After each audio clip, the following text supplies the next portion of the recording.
Amitabh Bachchan versus Rajinikanth, आखिर कौन है इंडिया का सबसे बड़ा लीजेंडरी सुपरस्टार। आज होगा दोनों की last 15 hits and flop movies का कंपैरिजन। आखिर किसने दी है सबसे ज्यादा हिट्स, तो आखिर कौन है फ्लॉप का सिकंदर। तो चलिए शुरू करते हैं। तो सबसे पहले अमिताभ बच्चन लेकर आते हैं अपनी 15वीं मूवी सरकार 3, एक क्राइम थ्रिलर मूवी जिसे डायरेक्ट करते हैं राम गोपाल वर्मा, लेकिन मूवी गिरती है बॉक्स ऑफिस पर औंधे मुंह, क्योंकि 38 करोड़ के बजट में बनकर मूवी कमाती है 20 करोड़ और बन जाती है एक डिसास्टर मूवी। तो वहीं दूसरी तरफ रजनीकांत भी लेकर आते हैं अपनी 15वीं मूवी शिवाजी, एक action thriller film director Shankar Rajinikanth से कराते हैं। ऐसी एक्टिंग की 60 करोड़ के बजट में बनकर मूवी कमाती है 152 करोड़ और बन जाती है साल की सबसे बड़ी तमिल ब्लॉकबस्टर मूवी। तो यहाँ पॉइंट मिलता है रजनीकांत को, क्योंकि उन्होंने दी है सबसे बड़ी ब्लॉकबस्टर मूवी।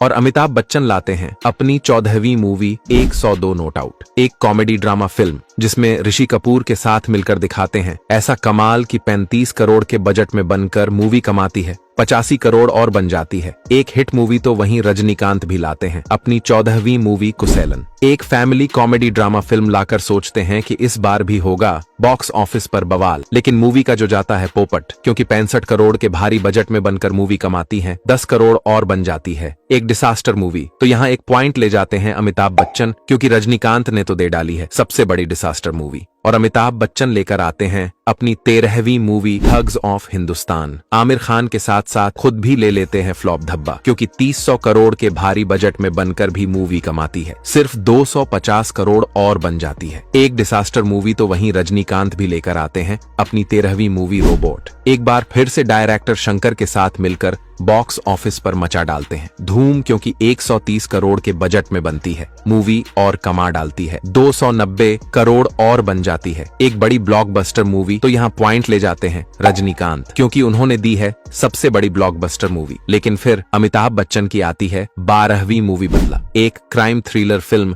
जिसकी लोग आज भी करते हैं जमकर तारीफ, क्योंकि मात्र 25 करोड़ के बजट में बनकर मूवी छा जाती है बॉक्स ऑफिस पर और कमाती है 140 करोड़ और बन जाती है अमिताभ बच्चन के करियर की सबसे बड़ी ब्लॉकबस्टर मूवी की। तभी फिर रजनीकांत भी लाते हैं अपनी 12वीं मूवी कुचादियां, एक एक्शन एडवेंचर फिल्म जिसे लोगों ने बताया एक कार्टून मूवी, और 125 करोड़ के भारी में बनकर मूवी कमाती है 75 करोड़ और बन जाती है साल की सबसे बड़ी डिसास्टर मूवी। तो पॉइंट मिलता है अमिताभ बच्चन को, क्योंकि उन्होंने दी है सबसे बड़ी ब्लॉकबस्टर मूवी। और फिर मन ही मन खुश होकर अमिताभ बच्चन लाते हैं अपनी 11वीं मूवी सेरा नरसिम्हा रेड्डी, एक एक्शन बार मूवी जिसे बनाने की सोचते हैं एक और बाहुबली और चिरंजीवी, विजय सेतुपति और किच्चा सुदीप के साथ मिलकर भी नहीं दिखा पाते हैं कमाल, क्योंकि 200 करोड़ के बजट में बनकर मूवी कमाती है 240 करोड़ और बन जाती है एक फ्लॉप मूवी। तो वहीं रजनीकांत भी लाते हैं अपनी 11वीं मूवी लिंगा, एक एक्शन कॉमेडी फिल्म जिसमें सोनाक्षी सिन्हा और अनुष्का शेट्टी के साथ मिलकर भी नहीं दिखा पाते हैं कमाल, क्योंकि 100 करोड़ के बजट में बनकर मूवी कमाती है 155 करोड़ और रह जाती है एक एवरेज मूवी। तो यहाँ एक पॉइंट मिलता है रजनीकांत को, क्योंकि उन्होंने खाया है कम लॉस। और फिर तभी अमिताभ बच्चन की आती है 10वीं मूवी गुलाबो सिताओ, एक कॉमेडी ड्रामा फिल्म जो होती है OTT पर रिलीज और होती है वहां एक हिट मूवी। तो वहीं दूसरी तरफ रजनीकांत की भी आती है 10वीं मूवी कबाली, एक एक्शन थ्रिलर फिल्म जिसने दिखाते हैं अपनी एक्टिंग और स्वैग का ऐसा जलवा की उड़ा देते हैं बॉक्स ऑफिस के फ्यूज, क्योंकि 100 करोड़ के बजट में बनकर मूवी कमा डालती है 290 करोड़ और बन जाती है एक ब्लॉकबस्टर मूवी। तो यहाँ एक पॉइंट ले जाते हैं रजनीकांत, क्योंकि उन्होंने दी है सबसे बड़ी ब्लॉकबस्टर मूवी। कि तभी फिर अमिताभ बच्चन लेकर आते हैं अपनी 9वीं मूवी चेहरे, एक मिस्ट्री थ्रिलर फिल्म जिसमें इमरान हाशमी के साथ मिलकर दिखाते हैं अपनी एक्टिंग का जलवा, लेकिन मूवी का हो जाता है सत्यानाश, क्योंकि 25 करोड़ के बजट में बनकर मूवी कमाती है सिर्फ 10 करोड़ और बन जाती एक सबसे बड़ी डिसास्टर मूवी। तो वहीं रजनीकांत भी लेकर आते हैं अपनी 9वीं मूवी काला, नाना पाटेकर के साथ मिलकर बनाते हैं एक प्योर एक्शन थ्रिलर फिल्म जिसके उड़ जाते हैं तोते, क्योंकि 140 करोड़ के बजट में बनकर मूवी कमाती है 160 करोड़ और बन जाती है एक फ्लॉप मूवी। तो यहाँ पॉइंट मिलता है रजनीकांत को, क्योंकि उन्होंने खाया है कम लॉस। और फिर गुस्से ही गुस्से अमिताभ बच्चन लेकर आते हैं अपनी 8वीं मूवी झूठ, एक स्पोर्ट ड्रामा फिल्म जिसमें करने की सोचते हैं नया,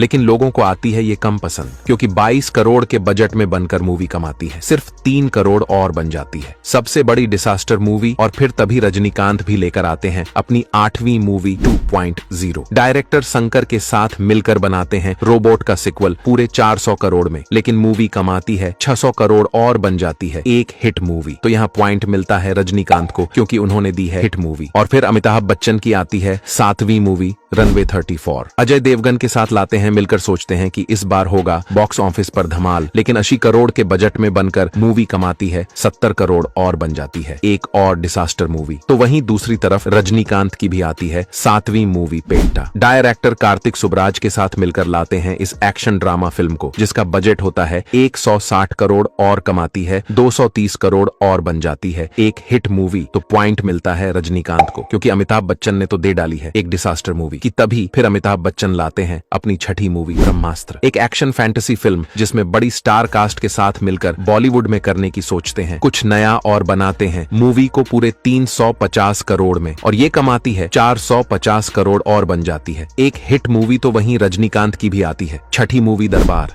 डायरेक्टर मुरुगदास और बॉलीवुड के अन्ना सुनील शेट्टी के साथ करने की सोचते हैं बड़ा धमाका, लेकिन इसका हो जाता है पोपट, क्योंकि 200 करोड़ के बजट में बनकर मूवी कमा पाती है सिर्फ 220 करोड़ और बन जाती है एक फ्लॉप मूवी। तो यहाँ एक पॉइंट ले जाते हैं अमिताभ बच्चन, क्योंकि उन्होंने दी है एक हिट मूवी। और फिर अमिताभ बच्चन लाते हैं अपनी 5वीं मूवी गुड बाय, एक कॉमेडी ड्रामा फिल्म जिसके रश्मिका के साथ मचा देते धूम, लेकिन मूवी गिरती है बॉक्स ऑफिस पर औंधे मुंह, क्योंकि 30 करोड़ के बजट में बनकर कमाती है 10 करोड़ और बन जाती है अमिताभ बच्चन की एक और डिसास्टर मूवी। कि तभी रजनीकांत की आती है 5वीं मूवी अन्ना थे, एक एक्शन ड्रामा फिल्म जो बनती है पूरे 180 करोड़ में और कमाती है 170 करोड़ और रह जाती है एक फ्लॉप मूवी। तो यहाँ दोनों को मिलता है बराबर पॉइंट, क्योंकि दोनों ने दे दी है इस बार फ्लॉप मूवीज।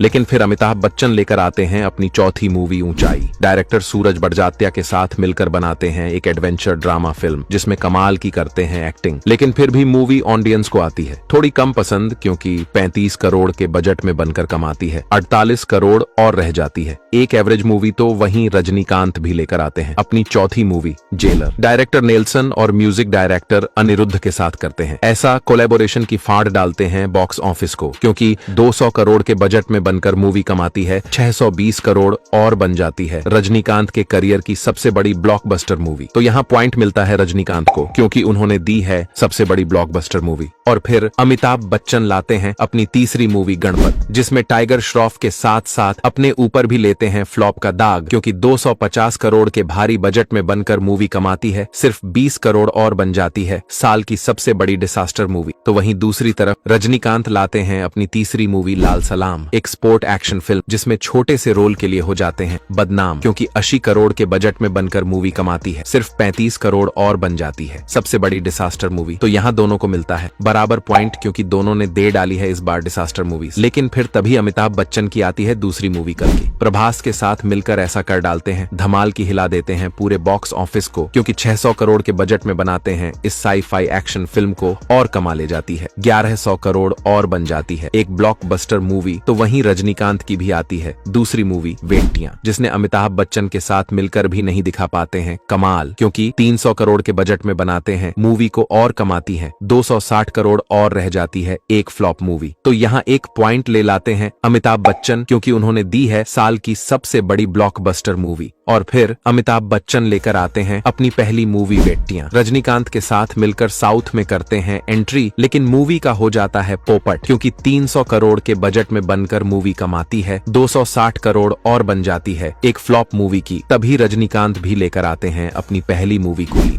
लोकेश कांगराज के साथ बनाते हैं एक एक्शन थ्रिलर फिल्म जिसमें आमिर खान, नागार्जुन, उपेंद्र और सोबिन साहिर के साथ मिलकर कर देते हैं कमाल की ऑडियंस हो जाती है खुश, और मूवी 375 करोड़ के बजट में बनकर अभी तक कमा चुकी है 500 करोड़ और बन चुकी है एक हिट मूवी। तो यहाँ पॉइंट मिलता है रजनीकांत को, क्योंकि अमिताभ बच्चन ने तो दे डाली है एक फ्लॉप मूवी। तो दोस्तों यही है अमिताभ बच्चन और रजनीकांत की last 15 hits and flop movies. अब आप लोग बताओ इन दोनों में कौन है विनर और कौन है इंडिया का सबसे बड़ा सुपरस्टार, और आखिर कौन है आपका फेवरेट सुपरस्टार।